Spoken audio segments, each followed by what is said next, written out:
et le sujet est interdiction du voile pour les femmes mineures quand le mensonge devient une arme législative.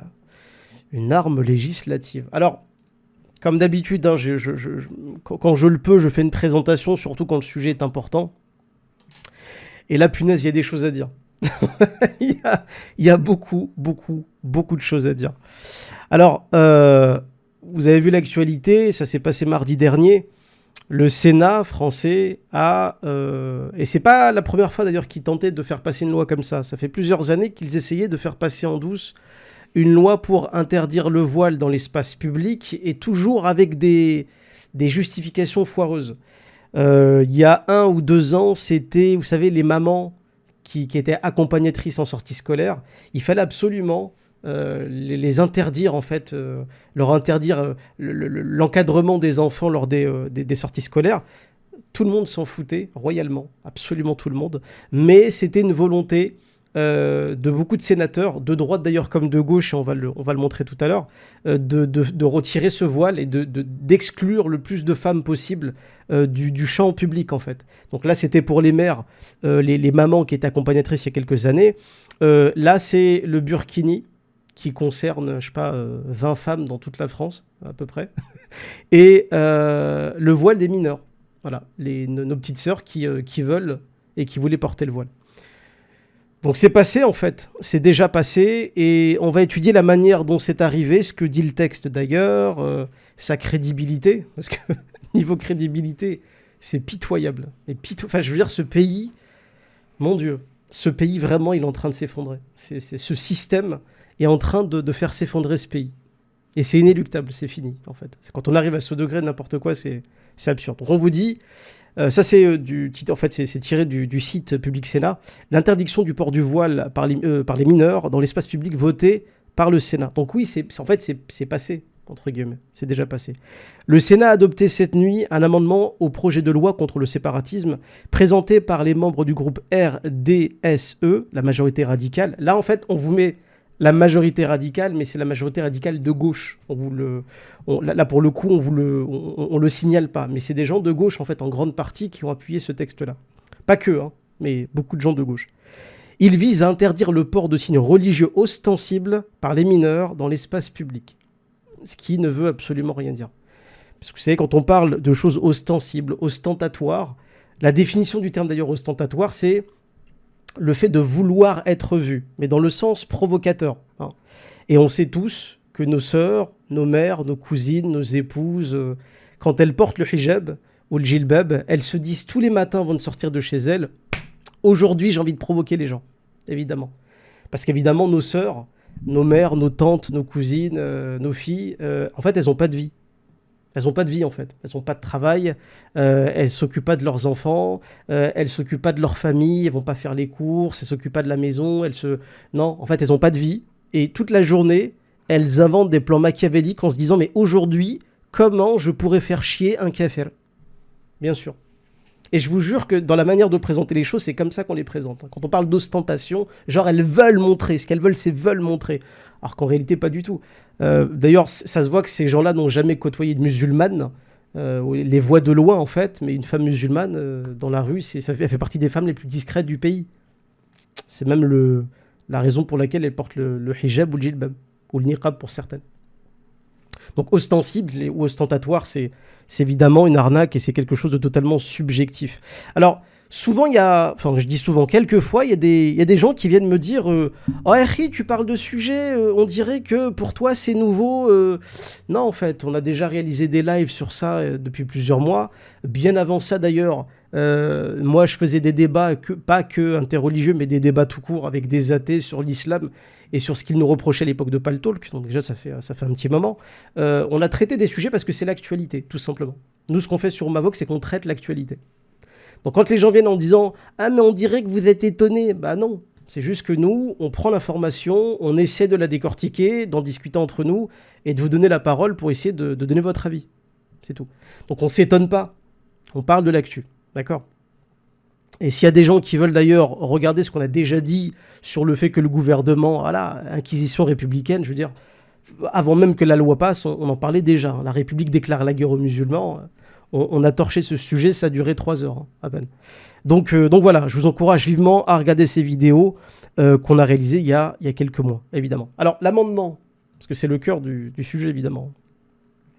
Alors, je vais juste prendre... je vais l'agrandir. Je ne sais pas si vous voyez bien le texte. Je vais l'agrandir, bougez pas. Ouais, je suis obligé de le sortir comme ça. Je pense que là, c'est visible. Hein. On va lire de haut en bas, parce que c'est un peu comme ça qu'un document se lit. Hein. Merci Mahdi Doumavox. On ne savait pas qu'un document se lisait de haut en bas. Et en France, de gauche à droite. Hein, heureusement que tu étais là. Donc, projet de loi. En fait, c'est super intéressant, parce qu'on pourrait regarder juste ce que dit la loi, et puis c'est tout. Mais en fait, il y a plein de détails super intéressants dans ce qui a été produit. On vous dit projet de loi, respect des principes de la République. Première lecture. Entre parenthèses, juste en dessous de première lecture, là au-dessus, on vous met procédure accélérée. Est-ce que vous savez ce que c'est qu'une procédure accélérée en ce qui concerne les amendements, les projets de loi qui sont votés après, etc. Est-ce que vous savez ce que c'est? Une procédure accélérée. Alors le terme, évidemment, je pense que vous l'avez compris, hein, procédure accélérée, c'est une procédure qui va plus vite. Mais concrètement, ça correspond à quoi? Franchement, c'est... c'est des ordures, wallahi, c'est des ordures, c'est pas possible. Une procédure accélérée au Sénat, c'est quand un sénateur ou une sénatrice fait une proposition, on parle, vous savez, au Sénat, avec les sénateurs et même parfois avec des ministres, et quand ils proposent une loi, un amendement, en fait, ils la font lire une fois, et puis, normalement, ce texte-là, il doit passer à l'Assemblée nationale devant les députés ou dans d'autres instances pour être débattu, discuté, parfois rejeté, etc. Donc en fait, il y a un vrai travail qui est fait derrière. C'est pas quelqu'un propose une loi et bam, elle passe. En fait, la procédure accélérée, c'est un droit constitutionnel qui permet d'en avoir rien à cirer d'en parler, de débattre de ça. Il y a quelqu'un qui fait un amendement, c'est voté, en plus ça a été voté en soirée, hein. Vous savez qu'en France, c'est une grande spécialité, mais... quand on veut faire voter des lois putassières et ordurières, on les fait toujours voter pendant les vacances, donc quand les gens vont rien calculer du tout, ou on va attendre qu'il y ait le moins de députés possible, ou moins de sénateurs possible, ou en soirée, etc., pour la faire passer de force. D'accord ? La procédure accélérée, ça permet de faire une lecture au Sénat, et c'est fini. Et après, les gens votent et ça passe. Alors qu'en réalité, ça devrait passer par plusieurs étapes. C'est un raccourci. Un raccourci qui permet de pas trop se prendre la tête et de pas trop débattre de la question. Et vous allez comprendre pourquoi vous ne voulez pas en débattre. Parce que c'est un mensonge. C'est pas pour rien que le live de ce soir, je l'ai nommé « Interdiction du voile pour les mineurs quand le mensonge devient une arme législative ». Ce mensonge-là, on va le décortiquer, parce que là, c'est énorme. C'est énormissime. Alors le texte. Alors dès qu'il y a des amendements ou des projets de loi qui sont présentés, on vous met toujours les noms des gens qui l'ont présenté. Alors là, je vais faire une remarque, parce que l'actualité m'oblige à la faire, et franchement, on vit une époque de malade. Mais je suis obligé de faire ça, en fait. Depuis l'affaire Samuel Paty, à chaque fois qu'on cite quelqu'un, et d'ailleurs c'est un conseil que je vous donne, c'est de vous prémunir, en fait. C'est juste de vous prémunir avant de parler de quelque chose ou de quelqu'un. C'est quand vous présentez des noms comme ça, il se pourrait, j'espère que ça ne sera pas le cas, mais il se pourrait que des gens dont vous citiez le nom, ou que vous accusez d'avoir fait quelque chose de grave, puissent un jour avoir des problèmes, ou quelqu'un puisse s'en prendre à eux, et qu'ensuite on vienne vous reprocher « Ah mais regardez, lui il parlait déjà de cette personne, c'est à cause de lui si telle personne... » comme Samuel Paty, c'est à cause de telle personne qui avait cité Samuel Paty et donc quelqu'un s'en est pris à lui, etc. Donc je précise, si je parle des gens qui ont présenté la loi, c'est pas pour que les gens s'en prennent à eux. D'accord ? Je le dis au cas où je passe au tribunal un jour et qu'Allah m'en préserve. Mais on va parler quand même de ces gens-là. À chaque fois qu'il y a un amendement qui est présenté ou une loi, il y a toujours les noms des gens qui ont participé en fait à sa rédaction, à sa présentation, etc. Et donc là, il y a les noms de gens, voilà, Mademoiselle Nathalie Delattre, Artano, Bilac, Maryse Carrière, etc. Dans le lot de ces gens-là, et c'est ça qui est génial dans notre République, vous savez, droit de l'homiste, où tout le monde parle de valeurs, de principes, de respect de la loi, etc., c'est qu'il y a des noms de criminels, en fait. Par exemple, là, il y a peut-être un nom que vous avez peut-être capté, c'est Guérini. Ça vous dit quelque chose, Guérini ? Est-ce que ça vous dit quelque chose ? Guérini, Jean-Noël Guérini, c'est un mec, en fait, ça, cet article, il date d'avril dernier, en fait, hein, du 1er avril. Pour le coup, c'est pas une blague. Hein, ça pourrait l'être, d'ailleurs, c'est très ironique. Mais Jean-Noël Guérini, qui est sénateur. Il va faire de la tôle, je l'espère, lui et son frère, pour prise illégale d'intérêt. Je vous lis l'article, procès de Guérini, 2 ans ferme, donc les 2 Guérini, les frères, parce que c'est une entreprise familiale, visiblement les arnaques chez eux. Procès Guérini, 2 ans ferme requis contre Jean-Noël Guérini. Donc il va pas les faire, mais pour l'instant c'est ce qui est suggéré pour leur cas. 8 ans contre son frère Alexandre. Donc 2 ans pour le sénateur et 8 ans pour son frère. De lourdes réquisitions devant le tribunal correctionnel de Marseille à l'encontre de Jean-Noël Guérini et son frère Alexandre, jugés pour prise illégale d'intérêt. 2 mois de prison ferme, c'est très lourd pour un sénateur, pour un représentant de quelque chose, d'un parti, d'un groupe, d'un mec qui est au Sénat quand même, c'est pas rien. 2 mois de prison ferme et 5 ans d'inéligibilité à l'encontre de Jean-Noël Guérini et 8 ans ferme à l'encontre de son frère. Je sais pas pourquoi son frère va prendre plus. J'ai pas lu assez d'articles qui le détaillent. Mais ce mec-là, justement, c'est une des personnes, en fait, dont le nom figure dans l'amendement. C'est-à-dire que littéralement, ceux qui proposent des lois dans ce pays, c'est des gens qui vont probablement faire de la tôle. Donc maintenant, c'est les taulards, les futurs taulards, qui vont faire la loi dans ce pays. C'est ça les valeurs de la République. Bravo. Super. Donc Guérini, à son nom là, Guérini, Gold à côté Guérini, c'est une des personnes, toutes les personnes d'ailleurs qui sont nommées ici, font partie de groupes politiques qui, de près ou de loin, peut-être pas tous, mais de près ou de loin, ont fait partie de groupes politiques qui ont des affaires monstrueuses derrière le dos. Monstrueuses. C'est cool, c'est super. Ça, c'est la France des valeurs, ça, c'est la France républicaine, ça, c'est la France, vous savez, qui va faire des lois contre des jeunes filles. Voilà. Les vrais criminels comme Guérini vont au Sénat. Par contre, les jeunes filles, elles, on les traite comme si c'était des criminels, alors qu'elles n'ont rien fait. Bon. Je vous encourage d'ailleurs vivement à aller regarder un peu le dossier de toutes ces personnes qui ont présenté l'amendement, leur parti politique, d'où ils viennent, parce que c'est toujours très intéressant de savoir d'où ils viennent et le passé qu'ils ont. Bon, on va s'intéresser au corpus du texte, ce qu'il dit. On vous dit... Alors, après l'article 1er, insérer l'article 1er de la loi, donc là 1192 du 11 octobre 2010, interdisant la dissimulation du visage dans l'espace public. Donc rappelez-vous, ça c'était la loi qui avait interdit aux femmes de porter le niqab. Alors, il faut bien comprendre, d'ailleurs c'est toujours la procédure en France, c'est qu'en France, on vous explique que la liberté de conscience, elle est totale. Total, je suis Mila, je suis Charlie, je suis musulman, soyez ce que vous voulez, liberté de conscience totale. En revanche, en France, quand on veut interdire des choses aux musulmans, on leur dit, écoutez, votre conviction, jamais on l'attaquera sur le plan de la légalité, sur le plan législatif. En revanche, on va essayer de trouver des combines pour quand même vous interdire de pratiquer votre religion. Et la loi sur le niqab, à l'époque, n'avait pas été interdit. Le niqab n'avait pas été interdit en France pour des motifs religieux. Il avait été interdit pour des motifs de sécurité. C'est en gros, on ne peut pas passer par la grande porte, on va passer par la porte de derrière.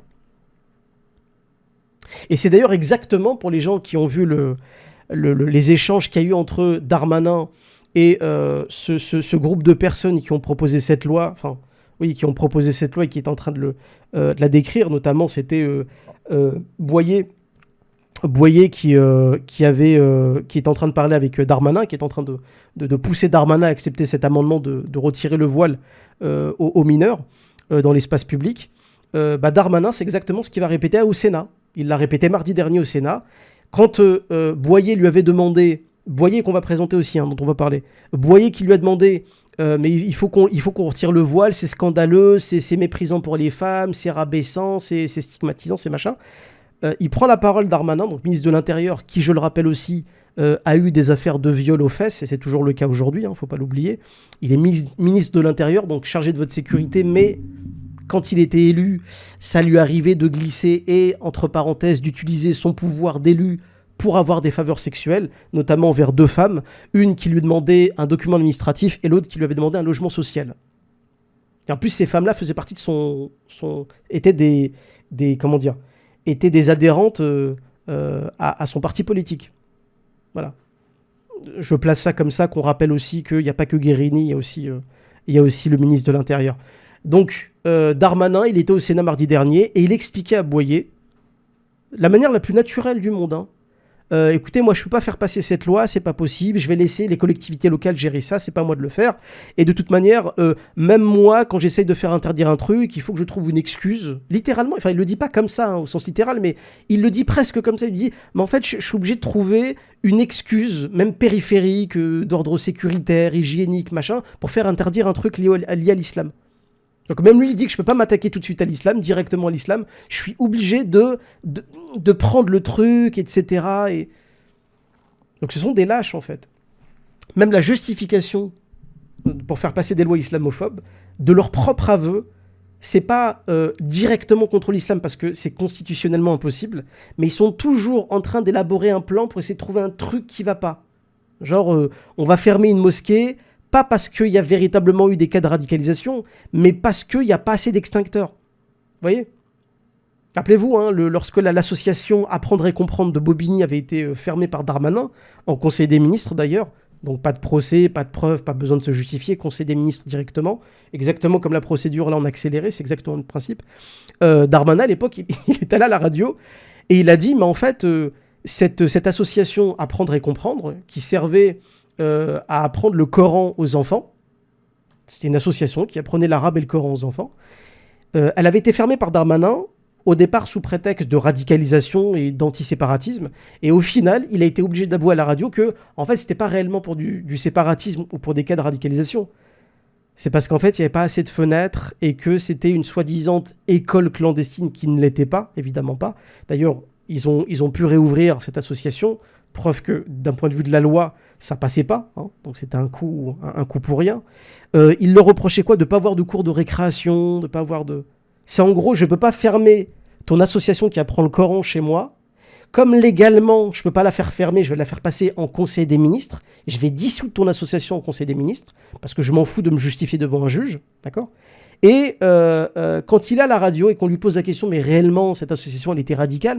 En fait, non, elle ne l'était pas. Mais il n'y avait pas assez de fenêtres ou de conneries. Vous voyez ce que je veux dire ? On n'arrive pas à faire fermer un truc ou interdire une chose. Ils vont toujours essayer de passer par la porte de derrière. C'est ça, la méthode du gouvernement aujourd'hui. Et c'est une méthode d'une lâcheté. Mais d'une lâcheté incroyable. Et là, c'est un peu pareil. Je voulais juste le rappeler pour le niqab. À l'époque, c'est exactement ça. On ne peut pas interdire le niqab à une femme parce qu'elle est religieuse. Ce serait discriminatoire. Mais, vu qu'elle se couvre le visage, eh bien, ça pourrait être un motif sécuritaire. Genre, braquage à main armée, quand on voit pas ton visage, ça pourrait être dangereux, etc. C'est pareil. Et d'ailleurs, c'est assez ironique, hein, parce que Allah subhanahu wa ta'ala fait tellement bien les choses. Aujourd'hui, le port du masque est obligatoire. Hein. c'est assez ironique. Ils ont fait une loi pour interdire aux gens et aux femmes musulmanes d'être voilées intégralement, de se voiler le visage. Aujourd'hui, avec le Covid, tout le monde est obligé de se voiler le visage. Physiquement, je veux dire. C'est trop ironique. Pour les gens doués d'intelligence, comme Allah subhanahu wa ta'ala dit dans le Coran, et voici des signes pour les gens doués d'intelligence. Mais en tout cas, j'y vois quelque chose d'assez ironique, d'accord ? De la part d'Allah. Allah, il peut faire trembler un peuple, un peuple juste avec une petite maladie, et on voit l'emballement que ça suscite, et paradoxalement, le fait qu'on demande à tout un peuple de se voiler, y compris les hommes d'ailleurs, et même les hommes politiques islamophobes. Même ceux qui ont fait voter la loi pour forcer les femmes musulmanes à retirer leur voile intégral, ont été obligés de se voiler intégralement, ou du moins de se masquer intégralement. D'accord ? Parenthèse fermée. Donc je continue. Alors, loi du 11 octobre 2010 interdisant la dissimulation du visage dans l'espace public est complétée par 2 phrases ainsi rédigées. Ouvrez les guillemets. Le port de signes ou tenues par lesquels des mineurs manifestent ostensiblement une appartenance religieuse est interdite. Donc, je vous le rappelle, hein, là, ce qu'on reproche, sémantiquement, on dit qu'est interdit une tenue religieuse. On vous dit pas parce que c'est l'islam ou parce que c'est... Ils peuvent pas le mettre, ce serait discriminatoire. Mais ils te disent parce qu'en fait, c'est ostensible, c'est ostentatoire, ça sert à provoquer, à se montrer. Bon, déjà, cette phrase, elle n'est pas... D'un point de vue légal, ça passe pas, en fait. Hein. Ça veut rien dire, c'est ridicule. C'est en plus un jugement très personnel. C'est un jugement de valeur. Qu'est-ce qui est ostentatoire, ostensible, c'est qui décide qui ? Il y a un jury qui décide de ça. C'est à partir de quand que c'est ostentatoire ? C'est n'importe quoi. On continue. Interdit. Il est également interdit le port du voile par les mineurs de tout habit ou vêtement qui signifierait l'infériorisation de la femme sur l'homme. Donc ce voile symboliserait selon eux, selon ces sénateurs qui ont présenté cet amendement, le voile serait un objet d'infériorisation de la femme. La femme serait inférieure à l'homme parce qu'elle porterait un voile. Alors, vous aurez noté que dans ces deux phrases, il n'y a aucune justification. Infériorité par rapport à... On aurait bien aimé avoir un verset du Coran. Ça aurait été stylé, en fait. Un hadith du prophète alayhi salatu wassalam qui parle d'un vêtement qui signifierait que la femme est inférieure à l'homme. Là, ce serait intéressant. C'est-à-dire, on veut interdire, on a en plus la preuve, le dalil que c'est vrai, et après on interdit. Bon, c'est totalement faux. C'est pour ça d'ailleurs que c'est blanc, c'est deux phrases qui veulent rien dire. Donc, objet, je l'ai entouré. S'il n'est pas question d'interdire la liberté de culte et d'opinion, c'est ce que je vous disais tout à l'heure, oulala, nous en France, vous savez, on est républicains, on est pour la liberté de culte, la liberté de conscience, donc on va bien le notifier. Donc s'il n'est pas question d'interdire la liberté de culte et d'opinion, c'est évidemment le cas, évidemment, comme on l'a précisé, sauf que c'est une manière d'interdire la liberté de culte de manière détournée. Il est en revanche impératif de protéger les enfants et adolescents de certains dogmes. La utilisation du sentimentalisme. D'accord ? Si je vous dis qu'aujourd'hui, je veux pondre une loi pour protéger les enfants, tous les mamans, les papas qui sont ici vont me dire « Mes frères, on te suit. Attends, tu veux protéger les enfants. Mais c'est normal de protéger les enfants. C'est super de protéger les enfants. » Donc là, en fait, on infantilise nos sœurs qui portent le voile. Elles décident de le porter. On va les infantiliser. Et en plus, on va justifier ça par « on va les protéger ». Et on va parler d'ailleurs tout à l'heure de ce que ça veut dire en Occident protéger des gamins, protéger des enfants. Parce que la France, c'est l'un des pires pays au monde où élever ses enfants et où garder son enfant réellement en sécurité. Et on va le démontrer tout à l'heure. Donc, protéger les enfants et les adolescents de certains dogmes. Un dogme, c'est une croyance. Donc, juste au-dessus, on vous dit, il n'est pas question d'interdire un culte ou des opinions. En revanche, on va les protéger de certaines croyances. Mais pourtant, une croyance, c'est l'acceptation d'une opinion religieuse de...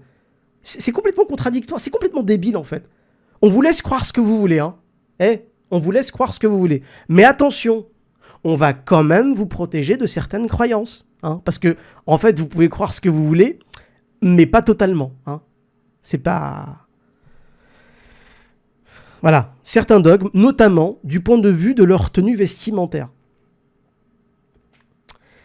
Cet amendement, il participe en proposant d'interdire tout signe religieux ostensible, donc toujours leur délire de quelque chose d'ostensible, d'ostentatoire, de voyant, de machin, par les mineurs, dans l'espace public, et d'interdire le port de tout habit ou vêtement qui signifierait pour les mineurs l'infériorisation de la femme sur l'homme.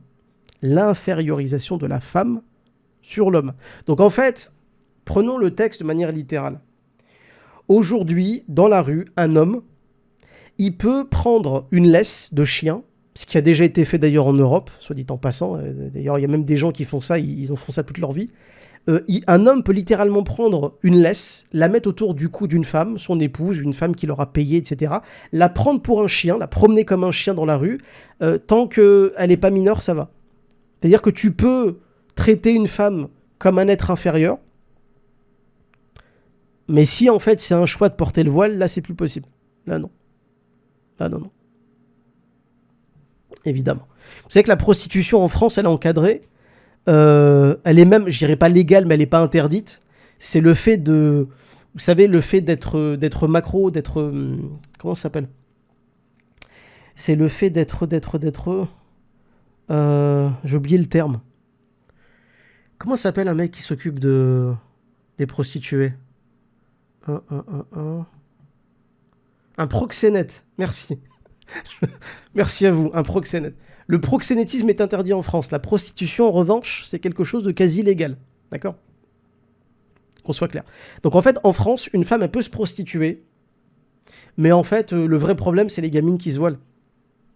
C'est pour vous donner le niveau du respect de la femme, en fait. En Belgique, par exemple, la petite sœur de la France, on met les femmes en vitrine. On met littéralement des femmes dans des vitrines et elles sont vendables à des clients. Voilà. Aujourd'hui, une femme peut être une escorte. c'est une prostituée en fait, elle peut vendre Hachekoum ses fesses sur internet, sur Instagram, sur Snapchat, sur machin, sur... Ça va, c'est la liberté. Elle l'a choisi, ça va. Hein, ça évidemment, le sénateur, il s'en fout. Bah oui. Par contre, le voile, attention. Hein. Ouh là là. T'as 18 ans, pardon, t'as 17 ans, t'as 16 ans, tu veux porter le voile, mais t'es une malade ou quoi? Oh, on pense beaucoup trop à ton bien. Ouais, mais par contre, elle a 18 ans et elle se prostitue sur les réseaux sociaux. Ouais, mais c'est pas grave ça. Bienvenue en France. Super. Donc voilà. Là, le plus gros mensonge de ce texte, c'est... Bon, le côté ostentatoire, on s'en fout, hein, parce que c'est, encore une fois, c'est un jugement de valeur, ça veut rien dire. Ostentatoire, c'est selon qui, selon quoi. Moi, quand je vois une femme qui porte un décolleté où on voit tout, pour moi, c'est ostentatoire. D'accord? Quand on parle de décolleté plongeant, quand on dit plongeant, c'est parce que le regard s'y plonge. Un décolleté plongeant, c'est pour attirer le regard de l'homme sur sa poitrine. D'accord? Ça va, c'est pas ostentatoire. Porter des jeans moulants, des leggings presque transparents où on voit tout, c'est pas ostentatoire ça. C'est pas un attentat à la pudeur, c'est moderne, c'est bien. C'est républicain, c'est libéral, c'est... Donc l'ostentation, ça veut rien dire. Hein. C'est un jugement de valeur absurde. Moi, ce qui m'intéresse le plus dans le texte, c'est que cet amendement est passé sous la justification que le voile des musulmanes, hein, pas des autres, mais le voile des musulmanes serait un objet d'infériorisation de la femme, donc qui mettrait sur elle un message qu'elle serait inférieure à l'homme. Ça, c'est un mensonge. Et ce mensonge-là, d'ailleurs, on en avait déjà parlé, pour les gens qui s'en souviennent. On avait fait... On avait fait un... Non, c'était pas ça. Voilà. Voile islamique, ce qu'il est, ce qu'il n'est pas. Ça, c'est une vidéo... Enfin, c'est un extrait d'un live que j'avais fait, où j'avais expliqué Coran à l'appui pour le coup, parce que nous, sur Mavox, on essaie de faire le travail que ne font pas les sénateurs, visiblement. On a prouvé que d'après le Coran, le voile était une protection pour la femme. En aucun cas, c'est un vêtement qui sert à séparer les hommes et les femmes, et encore moins à dire que la femme est inférieure à l'homme, jamais de la vie, mais que c'était une idée chrétienne, qui nous vient de la Bible, du Nouveau Testament, des épîtres de Paul, premier épître aux Corinthiens. D'accord ? Ça, évidemment, au Sénat, ça aurait été intéressant de voir un débat là-dessus. J'ai même mis la référence, d'ailleurs. Premier épître aux Corinthiens, chapitre 11, versets 3 à 17.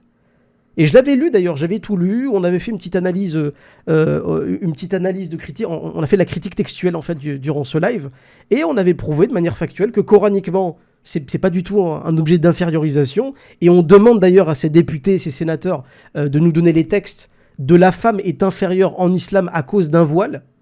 Dans le Coran, vous pourrez trouver des versets où Allah dit que l'homme a la prédominance sur la femme, ou que l'épouse doit obéissance à son époux. Donc le cadre du mariage, le cadre des relations homme-femme, il est imbriqué dans le Coran, on connaît, et nous, ça ne nous pose aucun problème, ni aux femmes, ni aux hommes. En revanche, le fait d'accuser les musulmans que le voile serait un objet d'asservissement de la femme, c'est une conception chrétienne. C'est Paul de Tarse qui, je vous le rappelle, disait dans son épître: Dieu est le chef de Jésus, du Christ. Christ est le chef de l'homme est le chef de la femme.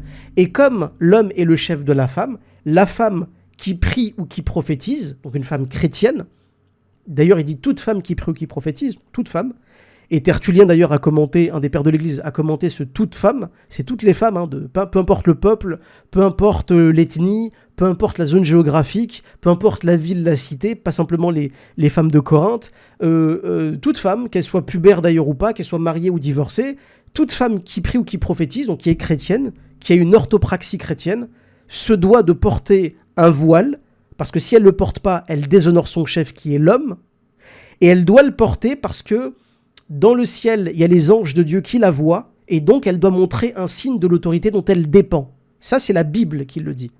C'est la Bible. Et c'est un musulman qui vous le dit, d'accord ?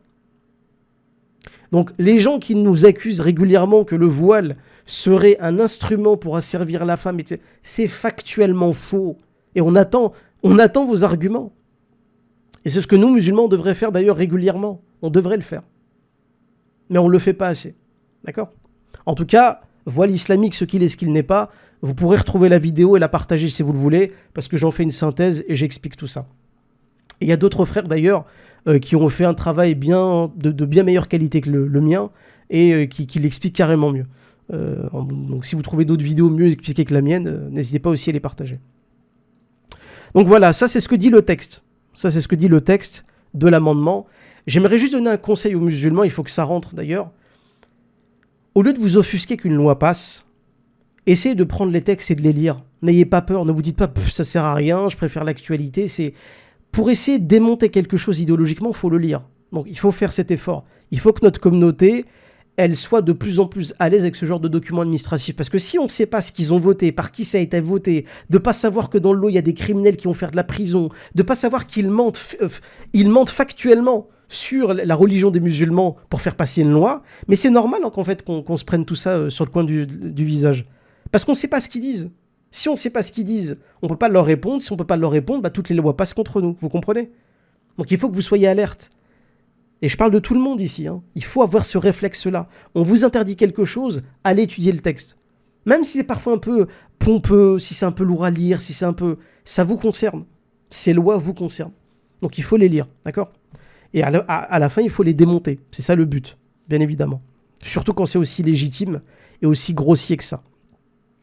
Donc Guérini, voilà, Guérini qui faisait partie des gens qui ont proposé cet amendement, bien sûr. Je voulais vous passer 2 vidéos, mais honnêtement, j'ai la flemme. Vraiment, je les avais préparées et tout, mais j'ai grave la flemme. Parce que c'est juste pas intéressant. Quoique, on va en passer une. On va en passer une parce que ça va me saouler, d'accord? En plus, j'ai pas envie de perdre du temps. J'ai vraiment envie de donner la parole à des gens. Et j'ai vraiment pas envie d'entendre des députés à la con nous raconter n'importe quoi. Mais bon, je vais faire l'effort avec vous, le pénible effort, d'analyser un discours de sénateur sur cet amendement, justement. Comment ils ont expliqué cet amendement qui interdirait le voile à nos sœurs. Alors, j'espère juste que ça sera audible pour vous. Ne bougez pas. Voilà. Voilà. L'interdiction pour les mineurs de porter... Voilà. Ça, c'est ce qui s'est passé mardi dernier au Sénat. Et la personne qui prend la parole, c'est Christian Billiac, sénateur de l'Hérault. Il est sénateur de l'Hérault. Je mets juste d'ailleurs le parti dont il fait partie. Le parti radical de gauche, centre-gauche, au Sénat. Vous savez, souvent, on croit qu'il n'y a que les droitards, il n'y a que les membres du Rassemblement national, les nationalistes, qui sont anti-islam. Et parfois, il faut répéter à certains musulmans, et parmi eux des maghrébins un peu fragiles, qui pensent que la gauche est de leur côté d'un point de vue islamique. Pas du tout, absolument pas. Ils s'en foutent royalement. Et ça, c'est un mec du parti de gauche, du parti radical de gauche. Il faut rajouter le radical, parce que visiblement, il n'y a qu'eux qui ont le droit d'être radicaux. Et les autres, non, c'est pas possible. Voilà. Donc on va l'écouter, ça dure 1 minute. Et on va analyser le discours en même temps, d'accord? J'espère que vous allez bien entendre. Quand je vais lancer la vidéo, s'il vous plaît, dites-moi si le son est bon. Vous mettez 5-5 pour me dire si le son est bon. L'interdiction pour les mineurs de porter dans l'espace public tout signe religieux ostensible aurait pu constituer un signal fort envoyé à notre jeunesse. Elle aurait pu y voir une garantie pour la préservation de son insouciance et de sa liberté. On s'arrête. Je remets l'extrait. Écoutez bien. C'était un signal fort envoyé à notre jeunesse. Elle aurait pu y voir une garantie pour la préservation de son insouciance et de sa liberté. Donc là, ce sénateur nous dit que le fait d'interdire les signes religieux dans l'espace public, ça aurait été un signal fort envoyé à la jeunesse, parce qu'en fait, il s'inquiète, ce sénateur, visiblement, de l'innocence, en fait, de cette jeunesse et de ses libertés. De l'innocence et de ses libertés. Il a vraiment dit ça. De l'innocence et de ses libertés. On va parler un petit peu de la jeunesse et de son innocence, dont visiblement ce sénateur en a absolument rien à cirer. Vous vous rappelez de ce live qu'on avait fait sur un film qui s'appelait Mignonne, un film absolument répugnant, produit par Netflix, par une réalisatrice dont je ne citerai même pas le nom parce qu'elle ne mérite même pas. Elle va disparaître des pages de l'histoire, cette femme, si ce n'est garder sa honte à tout jamais. Ce film, j'ai même flouté les images tellement elles sont dégueulasses. C'est un film qui littéralement est un film pour moi parce que je l'ai vu pédophile, c'est-à-dire qu'il va dans le sens de sexualiser des enfants, de banaliser en plus une sexualité qu'ils ne doivent pas avoir, parce qu'ils ne savent pas ce que c'est à cet âge-là. C'est un film qui blasphème de fou en plus, parce que t'as littéralement une gamine, l'actrice principale, une gamine, qui va twerker sur du Coran. D'accord ? Quasiment à poil, elle va twerker sur du Coran. Je plaisante pas, hein. C'est pas une façon de parler. Elle va twerker sur du Coran dans ce film. Ça, en fait, c'est un film produit par Netflix. Je pense qu'il devait être pour tout public. Je sais pas encore. Enfin, j'ai pas vérifié le truc. Ça, c'est protéger l'innocence des enfants, vous savez. Ça, quand j'entends un mec comme Christian Bilac nous parler de protéger l'innocence des enfants, on l'a pas vu pour faire interdire cette monstruosité. On l'a pas vu du tout. Ce film, d'ailleurs, qui résume la vie des musulmans à une série d'actes violents dans la famille, et le fait de se libérer par le fait de danser, de twerker, d'être vulgaire. Et la réalisatrice, d'ailleurs, quand elle a sorti le film, elle est allée sur tous les plateaux télé et radio pour dire « Mais non, en fait, moi, je dénonce l'ultra-sexualisation des enfants. Ce que je fais, c'est dénoncer. » Donc, c'est très logique. Hein. Pour dénoncer l'hypersexualisation des enfants, eh ben, on va les sexualiser dans un film. C'est très logique. C'est comme si moi, je voulais faire une campagne de prévention contre l'alcool et j'allais distribuer de l'alcool juste après à tout le monde. C'est complètement débile. Tout le monde peut le comprendre. D'ailleurs, ce film, il a tellement choqué le monde que il a été interdit. Il a été interdit aux États-Unis. Hein. Appel au boycott, colère des conservateurs, le scandale autour du film Mignonne ne faiblit pas aux États-Unis. Il avait littéralement été interdit. Il y a eu des procès contre Netflix, enfin des trucs de fou, quoi. Et ce film-là, c'est une production française. Je le dis, pédophile. C'est mon avis sur le film. J'estime que ce film est pédophile. Et regardez-le simplement. Mignonne, vous le regardez.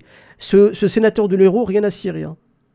L'innocence des enfants, quand on prend des gamines et qu'on les pousse à twerker quasiment à poil devant des millions de personnes. Il y a même une gamine, d'ailleurs, la petite noire, qui va draguer un homme dans le film. Je vous jure que c'est vrai, elle va draguer un homme. Et ça, on me dit, oh, faut protéger l'innocence des enfants. On vous a pas vu, monsieur le sénateur, à ce moment-là. On vous a pas vu du tout. En parlant d'innocence des enfants, il y a le roi des rats sur YouTube en 2018 qui a fait une excellente vidéo sur les réseaux sociaux, notamment Instagram.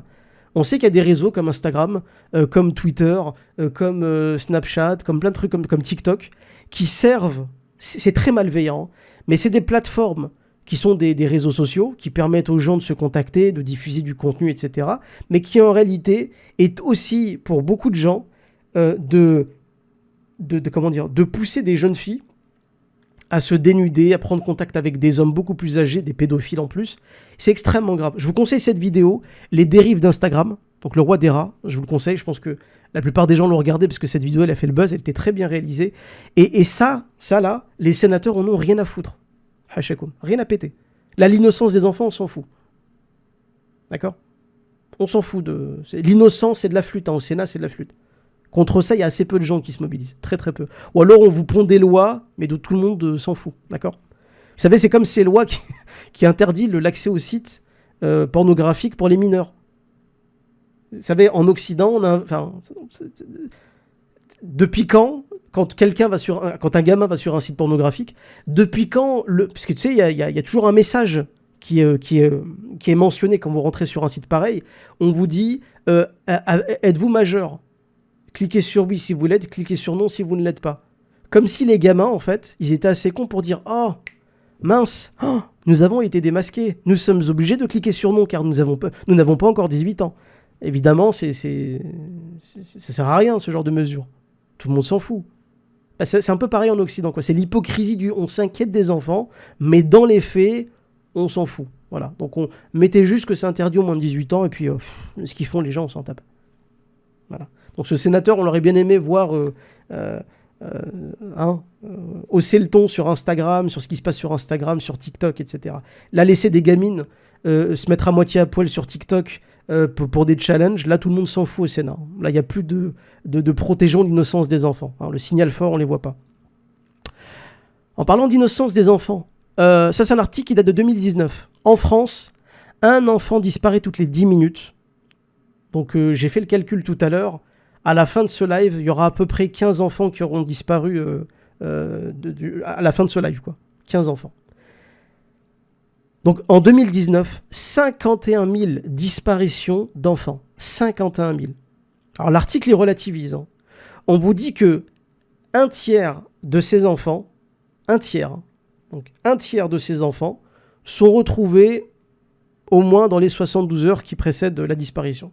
Un tiers. Vous allez me dire, ouais, c'est cool, c'est bien. Hein. C'est vrai, c'est bien. Le deuxième tiers, c'est quasiment, quelques dizaines de milliers. Et on vous dit que le troisième tiers, et je fais pas exprès de prendre ce doigt, de toute façon, si j'avais commencé dans l'autre sens, on serait arrivé au même doigt. On vous dit que le dernier tiers, on les retrouvera jamais. Donc, sur 51 000 enfants, ça représente quand même 16 000 enfants qu'on ne retrouvera jamais. En 2019, il y a 16 000 enfants qui ont disparu et qu'on ne retrouvera jamais. Et comme tout le monde le sait, on sait qu'il y a des réseaux pédophiles, des réseaux de prostitution de mineurs, où des gamins sont envoyés dans les pays de l'Est, dans des endroits chelous comme ça. Il y a des gens qui ont témoigné même en France, d'accord ? Là, les sénateurs, on les entend plus. Hein, l'innocence protégée des... On est quand même dans un pays, 51 000 disparus. En une année, je ne sais pas si vous vous rendez compte, 51 000. Et sur ces 51 000, il reste un dernier tiers qu'on ne retrouvera jamais. Qui vont probablement mourir, tuer, violer, être violés, etc. Là, les sénateurs de l'Hérault, là, je les ai pas vus encore se mobiliser l'armée, machin, pour justement retrouver ces enfants victimes de réseaux pédophiles et de prostitution. Là, l'innocence, là, on s'en fout encore. Hein. C'est pas quelque chose d'urgent. Qu'on perde 16 000 enfants qu'on ne retrouvera jamais, c'est pas une urgence pour les sénateurs. D'accord ? On s'en fout. Je voulais terminer juste avec... Non, je vais pas le mettre, parce que sinon on va perdre trop de temps. Mais c'est pas assez intéressant. Mais quand ce monsieur, Christian Bilhac, sénateur, nous parle de l'innocence des enfants, un message fort pour l'innocence des enfants, ça me fait rire. Voilà. Ça me fait rire.